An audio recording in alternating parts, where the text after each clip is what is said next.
দুটো জিনিস মিনতি করে পাওয়া যায় না। একটা হলো প্রেম।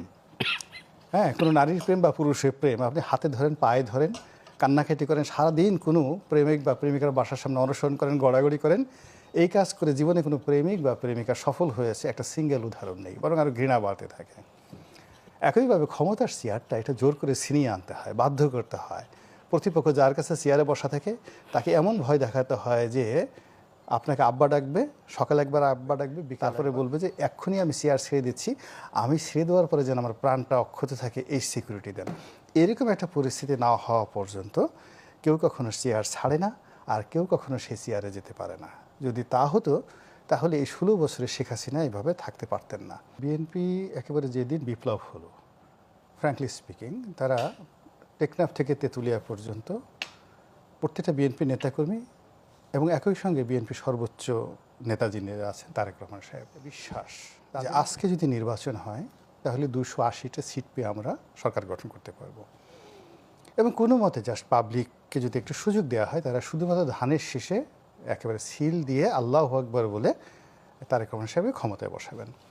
তো এইরকম একটা শতভাগ নিশ্চিত বিজয় এবং 20 বছরের অপেক্ষা, সেই সরকারি পদ পদবি, রাষ্ট্র ক্ষমতা প্রত্যেকটা রাজনৈতিক দলের যে একটা স্বপ্ন থাকে, তো এই স্বপ্নটার যেন ভেঙে না যায়, তো এবং না হয়, এজন্য এই সময়টিতে গত 14টি মাসে এনসিপি বলেন, জামাত বলেন, তারপরে ডক্টর মোহাম্মদ ইউনূস বলেন, তাদেরকে রাজি করার জন্য, খুশি করার জন্য, সোজা রাখার জন্য বিএনপি যে ধৈর্য প্রদর্শন করে চলেছে এবং বিএনপি এখানে যে ভদ্রতা দেখিয়েছে, বিনয় দেখিয়েছে, আমার কাছে মনে হয় যে বাংলাদেশের ইতিহাসে, হাজার বছর ইতিহাসে কোনো রাজনৈতিক দল বা ব্যক্তি ক্ষমতায় যাওয়ার জন্য এতটা ভদ্রতা কখনো দেখায়নি। মানে আসে না ওই যে আব্দুল করিমের সাহেব যে আমি এই মিনতি করি গো সোনা বন্ধু ভুইল না আমাকে।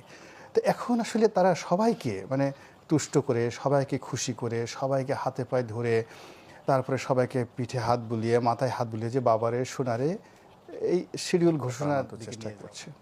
আমি মাঝে মধ্যে একা একা হাসি যে বিএনপির এই ধৈর্যটা, এই টেকনিক্যাল যে অ্যাবিলিটিটা, এবং তারা কিন্তু অনেকবার রাগ হয়ে গেছে আবার ফিরে আসছে। এই 90 ডিগ্রি রাগ হয়ে এখন মনে হল যে এখনই ফাটাই ফেলবে, আবার সঙ্গে সঙ্গে 0 ডিগ্রিতে চলে আসছে। কখনো তারা সাহারা মরুভূমিতে চলে গেছে, উত্তপ্ত বালুকাময় অঞ্চলে, আবার সেখান থেকে 1 মিনিটে দৌড়ে এসে সাইবেরিয়াতে চলে এসে ঠান্ডা একেবারে গলনাঙ্কে চলে গেছে।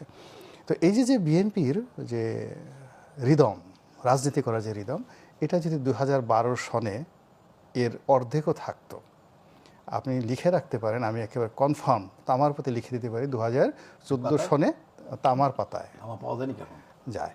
তো তামার পাতায় 2014 সনে বিএনপি ক্ষমতায় আসতো, বেগম খালেদা জিয়া প্রধানমন্ত্রী থাকতেন বা রাষ্ট্রপতি থাকতেন, তারেক জিয়াও সে 2014 সনে হতো। তো সেই যে তারা যে ধৈর্যটা এখন দেখাচ্ছেন, দুর্ভাগ্য, ইতিহাসের শিক্ষা হলো দুটো জিনিস মিনতি করে পাওয়া যায় না। একটা হলো প্রেম। হ্যাঁ, কোনো হাতে ধরেন, পায়ে ধরেন, কান্নাকাটি করেন, সারাদিন কোনো প্রেমিক বা প্রেমিকার বাসার সামনে অনুসরণ করেন, গড়াগড়ি করেন। এই কাজ করে জীবনে কোনো প্রেমিক বা প্রেমিকা সফল হয়েছে একটা সিঙ্গেল উদাহরণ নেই, বরং আরও ঘৃণা বাড়তে থাকে। একইভাবে ক্ষমতার চেয়ারটা এটা জোর করে ছিনিয়ে আনতে হয়, বাধ্য করতে হয়। প্রতিপক্ষ যার কাছে চেয়ারে বসা থাকে তাকে এমন ভয় দেখাতে হয় যে আপনাকে আব্বা ডাকবে, সকালে একবার আব্বা ডাকবে, বিকালে একবার খালু ডাকবে, তারপরে বলবে যে এক্ষুনি আমি চেয়ার ছেড়ে দিচ্ছি, আমি ছেড়ে দেওয়ার পরে যেন আমার প্রাণটা অক্ষত থাকে এই সিকিউরিটিতে না হওয়া পর্যন্ত কেউ কখনো চেয়ার ছাড়ে না, আর কেউ কখনো সেই চেয়ারে যেতে পারে না। যদি তা হতো তাহলে এই 16 বছরে শেখ হাসিনা এইভাবে থাকতে পারতেন না।